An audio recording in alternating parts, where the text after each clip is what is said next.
Assalamualaikum warahmatullahi wabarakatuh. Sebelum memulai presentasi, saya akan memperkenalkan diri saya terlebih dahulu. Perkenalkan, saya Egy Dea Leovenia dengan NIM 1203050036 dari jurusan Ilmu Hukum, akan mempresentasikan mengenai profesi hakim. Untuk memulai presentasi, alangkah baiknya saya menjelaskan mengenai pengertian dari hakim itu sendiri. Jadi, hakim itu merupakan seseorang yang memiliki tugas dan wewenang sebagaimana yang diketahui oleh khalayak umum bahwasanya hakim itu merupakan seseorang yang memiliki jabatan dan kekuasaan penuh di suatu pengadilan tingkat pertama, yang dimana tugas seorang hakim itu sendiri adalah memeriksa, memutus, dan menyelesaikan perkara, baik perkara pidana maupun perkara perdata.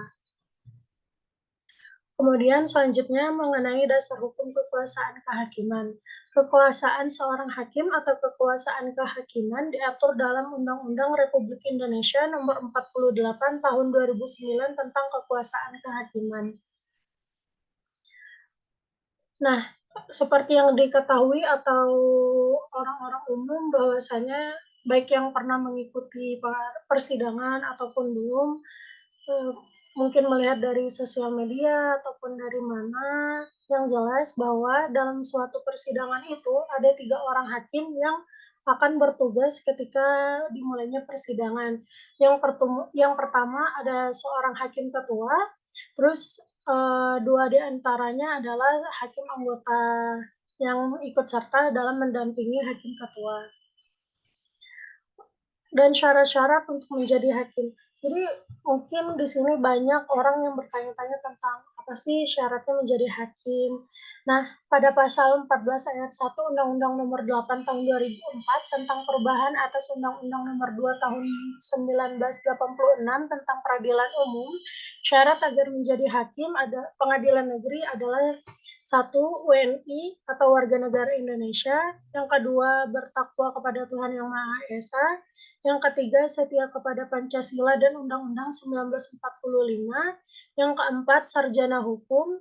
Jadi apabila orang yang ingin menjadi hakim itu haruslah merupakan seorang lulusan dari sarjana hukum, begitu. Karena kan hakim ini bertugas untuk mengadili perkara pidana dan perkara perdata. Jadi jikalau ada orang yang ingin menjadi hakim dan bukan merupakan sarjana hukum, pasti khalayak ramai itu bakalan bertanya-tanya, berspekulasi, gimana sih seorang hakim bisa menyelesaikan perkara pidana ataupun perdata yang sedang menjadi tugasnya bila bukan merupakan seorang dari sarjana hukum. Nah, yang kelima itu berumur paling muda 25 tahun, kemudian sehat jasmani dan rohani, berwibawa, jujur, adil, dan tidak berkelakuan tercela, bukan bekas anggota Partai Komunis Indonesia. Lanjut. Jadi kan mungkin diketahui juga ya oleh halayak ramai bahwa yang biasanya menjadi hakim ketua itu atau yang menjadi hakim itu adalah didominasi oleh laki-laki. Nah, masih sedikit yang menjadi hakim wanita itu muncul di sosial media ataupun tersebar di masyarakat.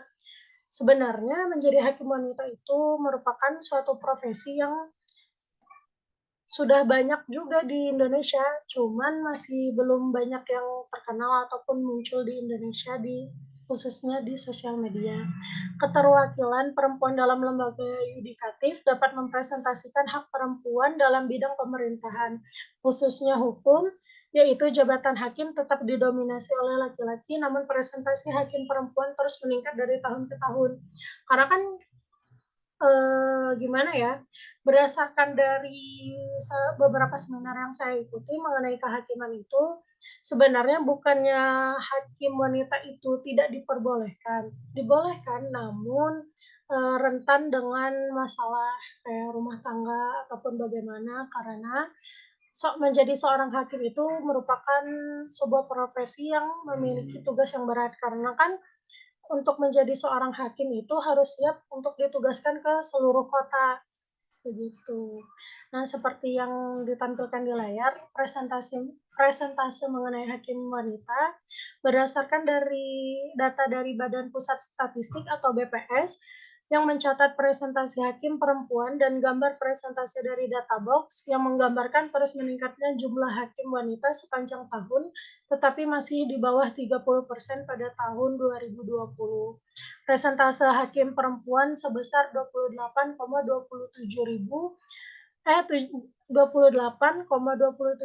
naik 1,58 poin dari tahun sebelumnya sebesar 26,69%. Kemudian kewajiban seorang hakim.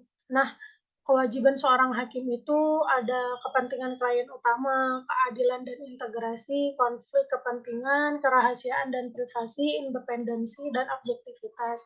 Kepentingan klien utama itu maksudnya adalah, jadi seorang hakim itu tidak boleh menolak perkara yang dilimpahkan kepadanya. Kemudian kerahasiaan dan privasi adalah seorang hakim itu berkewajiban untuk menjaga privasi dari setiap kliennya. Jadi kayak misalnya nih, seorang hakim baru selesai mengadili atau memutuskan suatu perkara pidana ataupun perdata kliennya. Nah, hal tersebut tidak boleh disebarluaskan kepada masyarakat ataupun anggota keluarganya itu sendiri. Begitu. Yang poin ketiga ada keadilan dan integritas. Seorang hakim itu wajib berkelakuan adil, karena kan dalam memutuskan perkara itu menyangkut kehidupan seseorang. Jadi haruslah seorang hakim itu haruslah berkelakuan adil dan integritas. Kemudian konflik kepentingan. Nah, yang dimaksudkan ke dalam konflik kepentingan seorang hakim itu adalah, jadi hakim itu haruslah lebih mengutamakan apa yang menjadi kewajibannya menjadi seorang hakim, seperti itu. Dan tidak boleh mengesampingkan hal-hal yang diwajibkan dalam profesinya. Kemudian ada independensi dan objektivitas. Ya, seperti kita ketahui bersama lah ya. Saya rasa cukup presentasi yang saya sampaikan. Apabila ada kekeliruan ataupun kesalahan dari apa yang saya sampaikan, saya mohon maaf. Terima kasih. Wassalamualaikum warahmatullahi wabarakatuh.